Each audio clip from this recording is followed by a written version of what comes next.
अस्सलाम वालेकुम। Welcome to literature lover. आज का हमारा टॉपिक है बायोग्राफी ऑफ वाल्ट व्हिटमैन।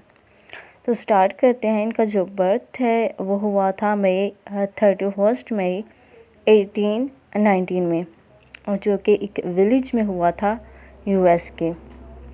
और ये एक ग्रेटेस्ट पोइट माने जाते हैं अमेरिका के।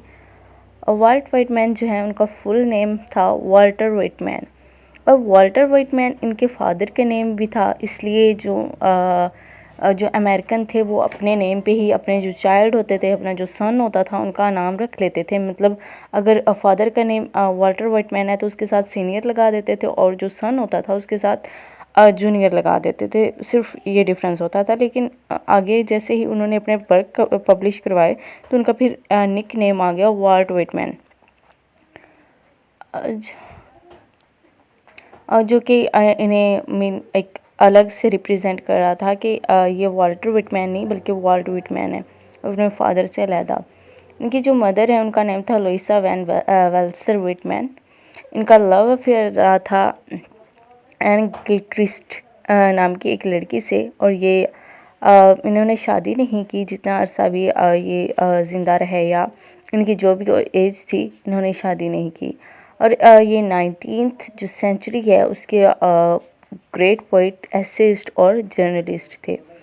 इनकी जो डेथ है वो ही थी 26 मार्च 1892 में, जबकि वो 72 ईयर्स ओल्ड थे यूएस में। इनके जो फादर हैं वो एक इंग्लिश मैन थे, और इनकी जो मदर है वो डच थी। अब डच क्या होता है? जो डच होते हैं उनको रिप्रेजेंट किया जाता है जर्मन पीपल। जो जर्मन पीपल होते हैं उनको डच कहते हैं, वो जर्मन थी। ये 9 सिबलिंग्स थे और ये उनमें से सेकंड नंबर पे थे।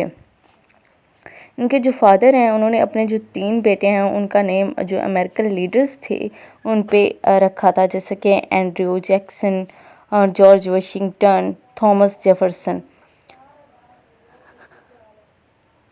जैसे कि मैंने पहले भी बताया है कि जो वाल्टर व्हिटमैन है इनका नेम बाद में वाल्ट व्हिटमैन हो गया था। ये कब हुआ था? 1822 में, जबकि उन्होंने मूव किया था ब्रुकलिन की तरफ।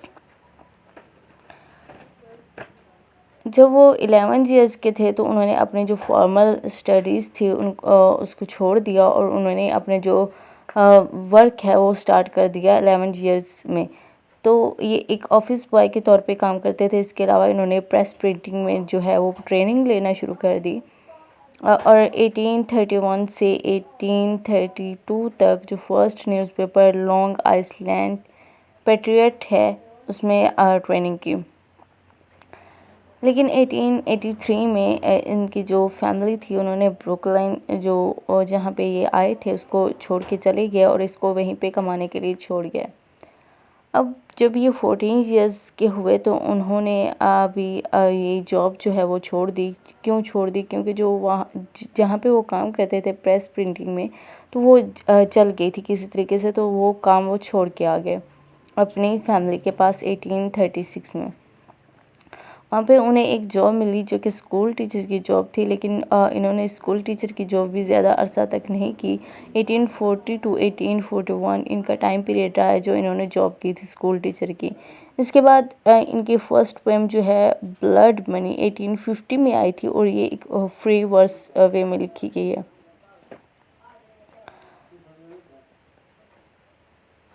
उसके बाद आता है 4 जुलाई 1855 में इनकी एक पोइट्री की कलेक्शन आई थी लीव्स ऑफ ग्रास, जो कि एक एपिक वर्क है और इनके ग्रेटेस्ट वर्क में माना जाता है। उनमें जो 12 पोएम्स थी वो इंक्लूड थी, और इन्होंने एक बोल्ड स्टाइल में लिखा था।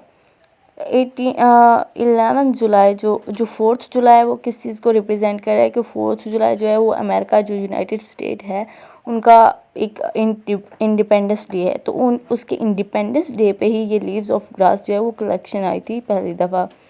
तो 11 जुलाई 1855 में इनके जो फादर है उनकी डेथ हो गई।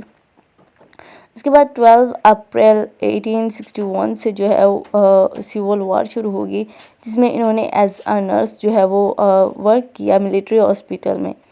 1871 में मिस्टेकनली रिपोर्ट किया गया कि जिन्होंने लीव्स ऑफ ग्रास वर्क लिखा है उनकी डेथ हो चुकी है, लेकिन एक रेल रोड के ज़रिए से उनका एक्सीडेंट हुआ है, تو ان کی ڈیتھ ہو چکی ہے، لیکن جیسے ہی ان کا جو ورک ہے وہ آئے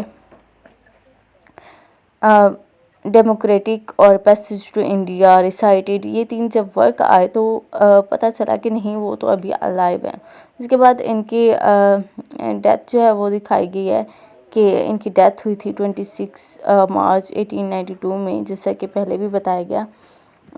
ان کے اب جو ورک ہیں ان میں ایک ٹیل آف دا ٹائمز 1842 میں جو کہ آئی تھی، یہ بھی ایک ان کا فیمس ورک ہے۔